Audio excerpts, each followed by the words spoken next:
Welcome to Midnight Fears, where it is always midnight.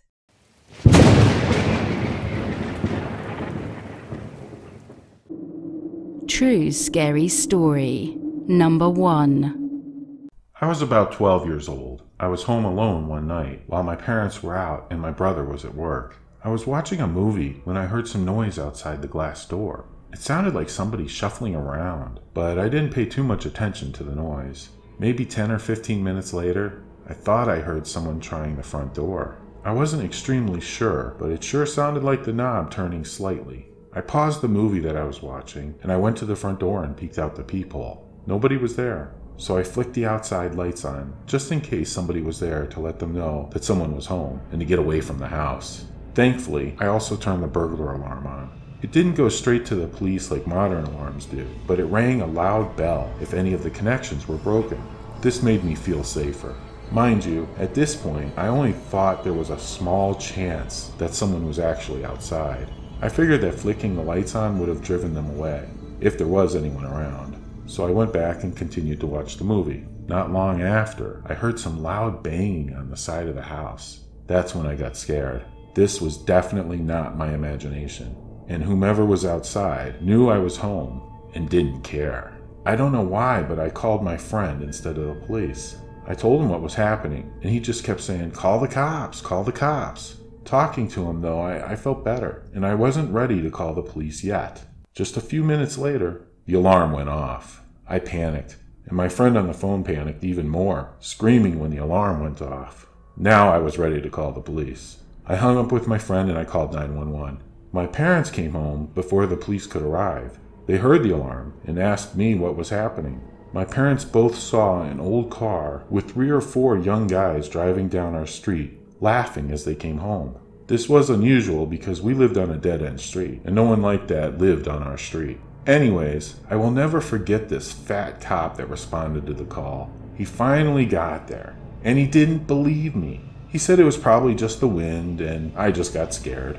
My mom asked, "Well, what about the alarm?" He said the wind could have set that off, just by blowing on a window or something.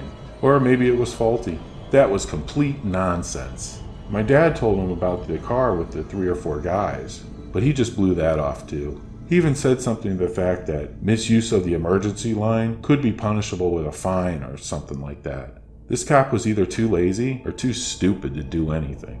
My guess is that he was both. After he left, I looked around the house, and I discovered that my brother's glass door was ajar. His room was on the 2nd floor across from mine. We both had balconies with a glass door entrance. His was above a decorative wall outside. They must have climbed up that wall onto the balcony and tried to open the door. Luckily, we had wood 2x4s in the tracks, so the doors could not be opened all the way. The locks on the glass doors were easily opened with a credit card or wire, or even just pulling the door up enough. My brother's door was open just enough to break the contact for the alarm to go off, but they couldn't get in because the 2x4 blocked the door from sliding completely open. Whomever tried to get in that night saw me home alone through the window and then tried to enter the house. That little piece of wood may have saved my life. I now always block the sliding door with a 2x4, and you should too.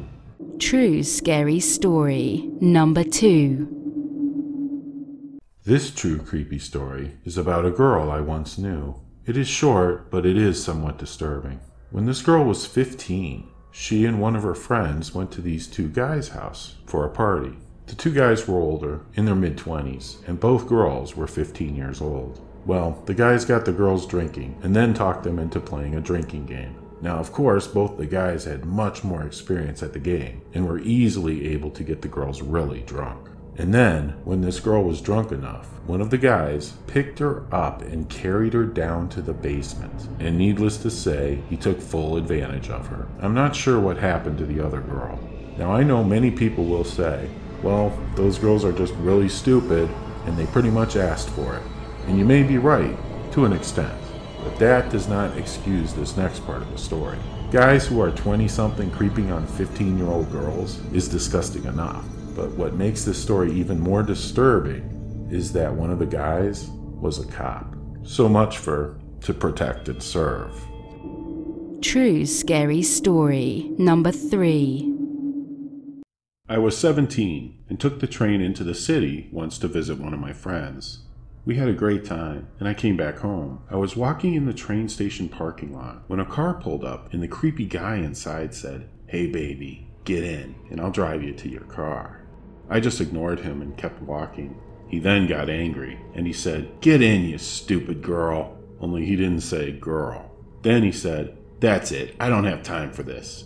I knew he was going to come after me, so I ran and ducked behind a car. I kept low and maneuvered around the cars so that he couldn't see me. He got out of his car, but I ran so quick.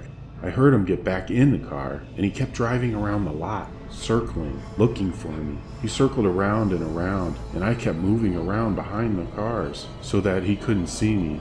This was scary, but the next part is what really scares me. When I got home, my mom said I should report this to the police, so we called them, and they said a car would come around soon. It was over an hour before a policeman finally showed up. He asked me questions and wrote down my responses. The whole time, though, he was just kind of smirking and almost even laughing at me. I didn't remember much, and that annoyed him, so I felt like he really didn't even believe me. I never heard anything after that. I don't even know if they ever did anything, or if they even looked for the car. I've always wondered if this guy ever got some poor girl. I really hope not. True scary story. Number 4.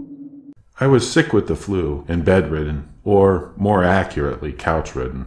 My husband was away on business, and I was home with my 14-year-old daughter and my 12-year-old son. It was about 9:30 p.m. when the doorbell rang. I told my kids to ignore it, and I just kept laying on the couch. It rang again. Whoever it is can come back tomorrow. Then came a knock, followed by another doorbell ring. This person must have rang the bell and knocked on the door for 10 minutes straight. Finally, I had it, and I dragged myself off the couch. I opened the door, and there stood a short man of little stature. He was clean-shaven and dressed in all black. In front of him, he had lined up a whole set of tools on a towel. I assumed the tools were lockpicks. He was shocked when I opened the door, and he apologized. He said that he must have had the wrong house. He quickly gathered up all of his tools, and he got in his little van, and he left.